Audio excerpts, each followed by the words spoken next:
A Place Called Home by Laurie Wick. Chapter 42. Luke thought much about the sermon on the wagon ride home. He felt very convicted about not giving his fears to God. It was fear, plain and simple, that kept Luke from telling Christine about the burned man at the hotel. Fear that she would panic and go back to Spooner, and he would lose her forever. These thoughts rode him hard even as they arrived back at Grandma M's and went in for Sunday dinner.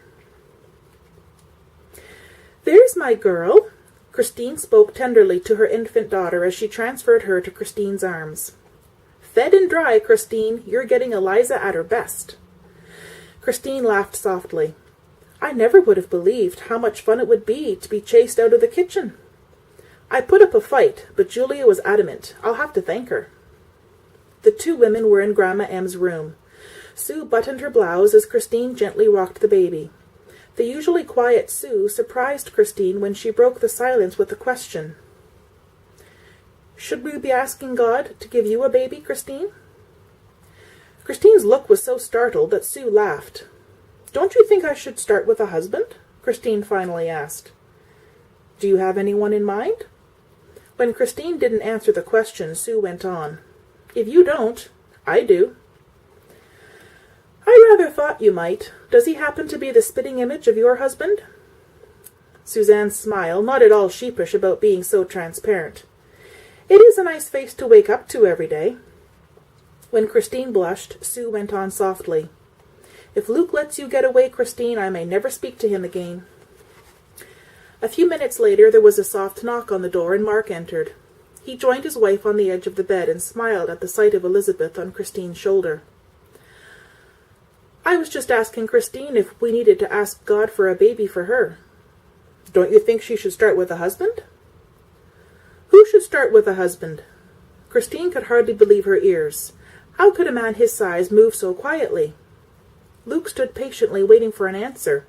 When none came, he approached the rocking chair and knelt down next to Christine and Elizabeth. Christine watched him look at the baby before turning his attention to her. "She's too fair to be yours." Luke stopped just short of saying ours, and Christine didn't miss the pause. "I would take her anyhow," Christine spoke quickly, hoping to direct Luke's attention back to his niece, but to no avail. His eyes were still searching her face. Christine was glad of Sue's interruption just then. She took the baby and put her in the basket by the bed. All four adults quietly left the room. Mark and Sue led the way down the stairs. When it was Christine's turn to follow, she held back, causing Luke to stop behind her. Turning, she asked, "Luke, is anything bothering you?" "Tell her, Luke," an inner voice prompted. "Tell her about the man at the hotel." But when he spoke, it was only, "No."